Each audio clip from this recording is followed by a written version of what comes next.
You are listening to Housekeepers Chat by the United States Department of Agriculture from 1927. Disclaimer: this is read from a historic archive document. Do not assume content reflects current scientific knowledge, policies, or practices. This broadcast was aired on Thursday, May 12th, in 1927. The two recipes, which will be broadcast at the close of this program, are worth more than the price of admission. One recipe for baked onions in tomato sauce, and the other for strawberry jam. Both recipes from the United States Bureau of Home Economics.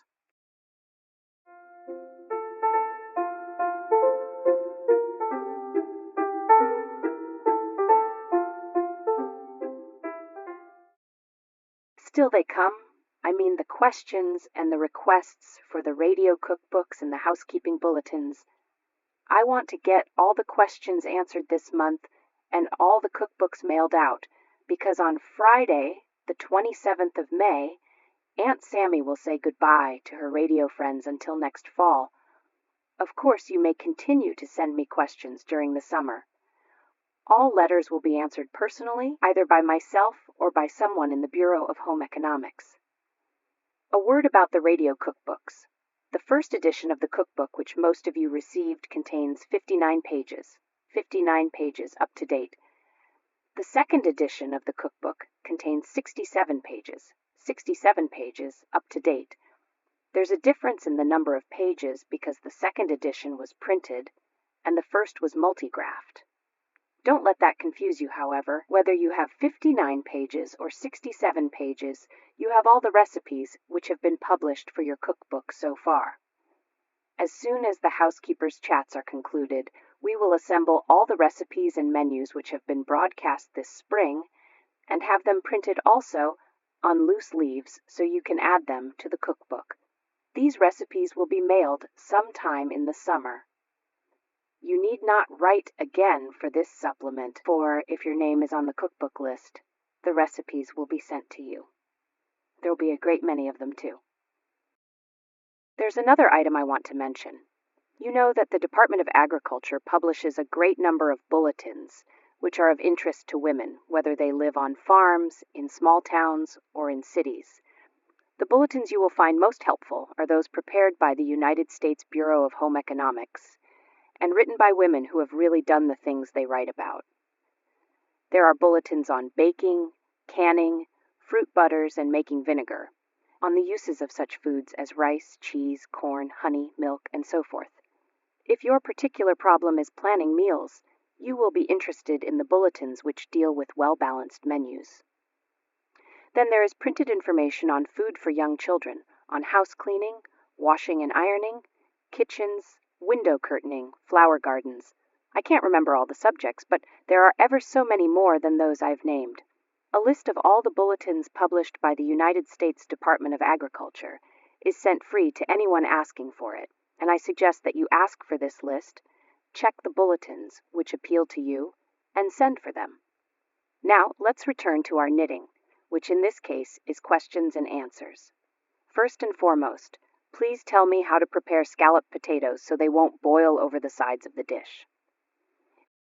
If your scalloped potatoes boil over the sides of the dish, you are likely filling the baking dish too full, and then cooking the potatoes in such a hot oven that the liquid boils vigorously and spills out. Perhaps you put a lid on the baking dish too. If the baking dish is covered, the liquid is more apt to boil over. When the recipe specialist in the Bureau of Home Economics prepares scalloped potatoes, she pre-cooks them. That is, the raw potatoes are diced or cut in small pieces and cooked in a small amount of water for about 10 minutes. If the potatoes are cooked before they are put in the baking dish, it doesn't take so long to bake them. Second question, what are the important points to look for in selecting a pressure canner for home use? This is a timely question. No doubt many housewives will be interested in pressure canners as the summer canning season advances. A pressure canner should be strongly built, and the top should clamp on tightly so that there is no leakage of steam when it is closed. There must be an air outlet with a petcock, and the top should be equipped with a pressure gauge, a thermometer, and a safety valve. It is well to have both a pressure gauge and a thermometer, for one can be used to check the accuracy of the other. In size, a pressure canner should be suited to the kind of containers used for canning and the probable number to be handled at one time. In case the canner must be lifted on and off the stove, during the canning, it is also important that it should not be too heavy. Dual-purpose pressure canners are available, which may be used all the year round in the preparation of certain foods, as well as in the summer canning season. Some foods, such as cereals, dried beans, tough cuts of meat, and old fowls, can be prepared in the pressure cooker in a much shorter time than directly over a fire. Third question: what is the best way to seal jelly so it will keep? Cover the jelly with paraffin. Pat the paraffin into a cup, a small saucepan, or a small tin coffee pot. Melt it over low heat. After the jelly has cooled and set, run the point of a knife lightly around the edge. Then pour hot paraffin over each glassful of jelly. See that it completely covers the top. Tilt the glass so that the paraffin will run up on the sides of the glass lightly. This makes a perfect seal around the edge. After the paraffin cools, place tin tops on the glasses or paste paper over them. Label the glasses neatly. Store them in a dry, cool, dark place. Get your pencils ready now for a dinner menu: cold meat, baked onions in tomato sauce, baked potatoes, and hot biscuits and butter. The best part of this menu is the baked onions in tomato sauce. Your husband doesn't like cooked onions? Perhaps he has never eaten them baked and covered with tomato sauce. He might be converted to cooked onions if he'd taste this appetizing dish. 10 ingredients for baked onions in tomato sauce: 6 medium-sized onions, 1 quart canned tomatoes, 2 tablespoons sugar if desired, 1 bay leaf, 2 teaspoons salt, 1/4 teaspoon celery seed, 2 cloves, 2 tablespoons flour, 2 tablespoons butter, dash of pepper. Check them please. The 10 ingredients: 6 medium-sized onions, 1 quart canned tomatoes, 2 tablespoons sugar if desired, 1 bay leaf, 2 teaspoons salt, 1/4 teaspoon celery seed, 2 cloves, 2 tablespoons flour, 2 tablespoons butter, dash of pepper. Cook the tomatoes with the seasonings for 10 minutes. Mix the flour and butter, add to the tomatoes and mix well. Cut the onions in half and put them in a large casserole or baking dish. Strain the tomato sauce over them, adding more salt if needed. Cover and cook until the onions are tender, about 1 hour. Serve from the dish in which cooked. That's the menu: cold meat, baked onions in tomato sauce, baked potatoes, and hot biscuits and butter. Wait a minute, I know something that would be mighty good with hot biscuits and butter: strawberry jam. Don't you think so?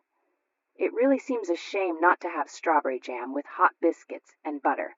Very well, let's have some strawberry jam. Let's make a large quantity of strawberry jam and can most of it, and use what's left over for the biscuits. Only 3 ingredients for strawberry jam: 4 quarts strawberries, 3 pounds sugar, 2 to 3 tablespoons lemon juice.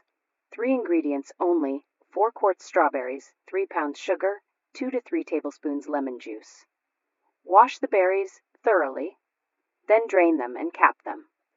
Pick out the largest of the berries. Take about 1 quart of the smaller fruit, crush it, and add the sugar. Cook this rapidly in an enameled saucepan and stir until the sugar is dissolved and a thick syrup is formed. Add the remainder of the fruit and continue the rapid cooking, stirring frequently to prevent scorching. An asbestos mat should be placed under the pan as a precaution. Cook from 45 minutes to an hour until fairly thick, then add the lemon juice. The jam should then have a brilliant red color and some of the fresh flavor of the fruit. The jam thickens when cold and should not be cooked down too much. Place the jam in sterilized jars, seal, and store. Don't forget to save some of the jam for the biscuits. So our menu will sound like this: cold meat, baked onions in tomato sauce, baked potatoes, hot biscuits and butter, and strawberry jam.